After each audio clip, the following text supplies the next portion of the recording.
eventually, if you look at the date here, Ringhofer, Tatra, in terms of the tram manufacturer, and CKD began working together to produce trams. So if we look at this photograph here, we have T6A5, T3M, I believe, and this looks like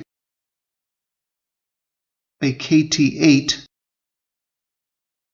The point is, there's a CKD logo on this one. And all of these would have been manufactured, and there's actually a CKD logo on that one.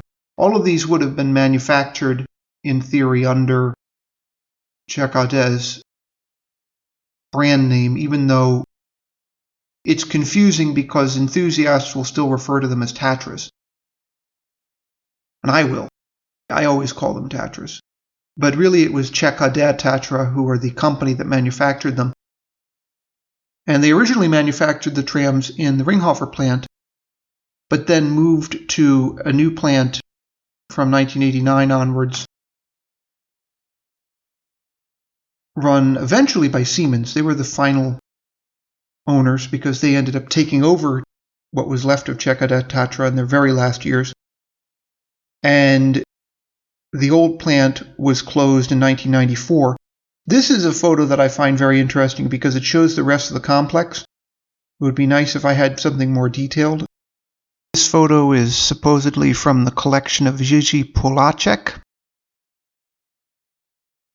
So I don't know anything about Jiří Poláček.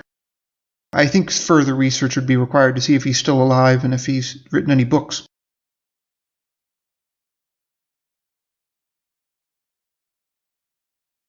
This is clearly the wrong date. This is not 2007 because I was in the neighborhood in 2007.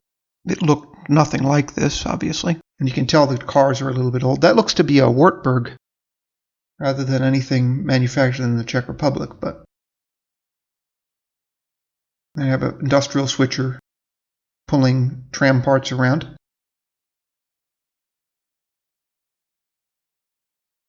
This might be the same switcher pulling some unfinished trams,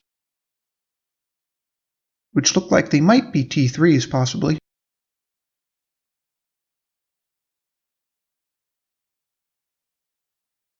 In any case, Siemens have since vacated that facility, and there it is. It's for rent.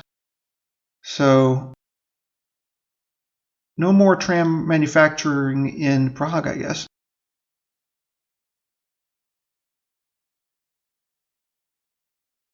So you might ask, well, they're just running vintage stuff in Prague. They don't use any new trams. But if you've watched my videos, you know that's not true. Because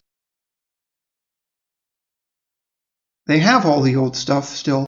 This is one of the oldest 4-axle trams. It's a bogie tram. This has a trolley pantograph, but otherwise it's fairly modern. From 1951, though. And it was based on the PCC car, so it wasn't a completely original design.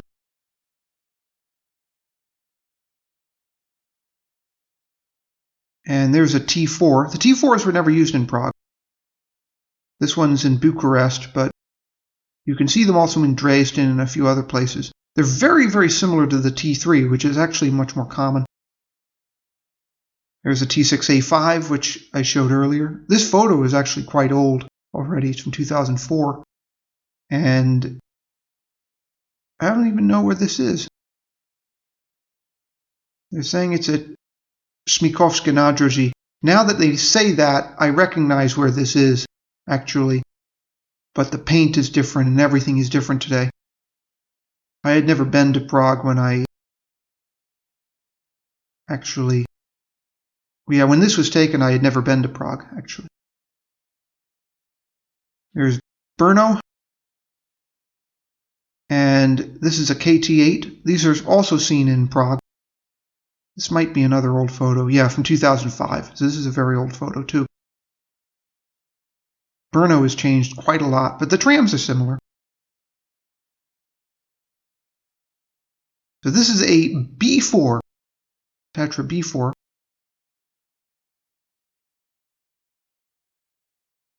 My understanding is that they're smaller than the T series. But strangely, they haven't given you a photo of the ultimate classic Tatra, which is this one.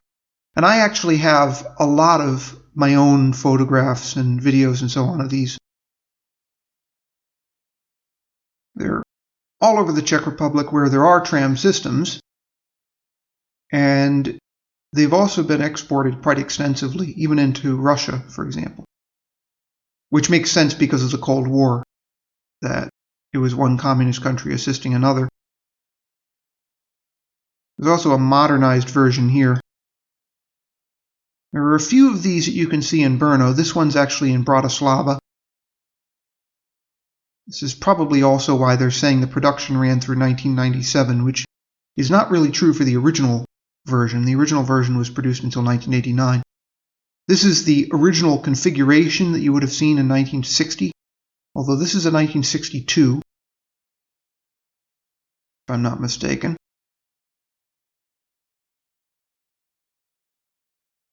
It's also possible I was there on the day that this photo was taken, because this was during a European Mobility Week, which I'm pretty sure I attended, actually. I just don't know if I was exactly in this place at this time when they were taking this picture. This picture, if I'm not mistaken, no, I was going to say it was in Střešovice, but this is actually in Chlobetín, so I wasn't actually there. I was around on the day. But there are a number of things that they changed on these trams over the years, like the destination board. This long, narrow destination board had been done away with by the time I moved to Prague. And these directional designs are older also.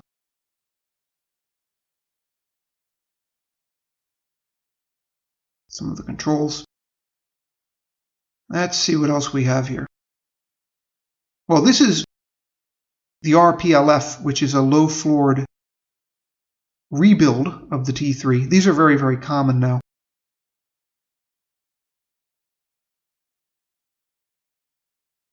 I don't know if they outnumber the original ones yet, but they are a very, very common rebuild, and they're partly why the Tatra T3s are still in service, in spite of all the newer requirements for handicap accessibility.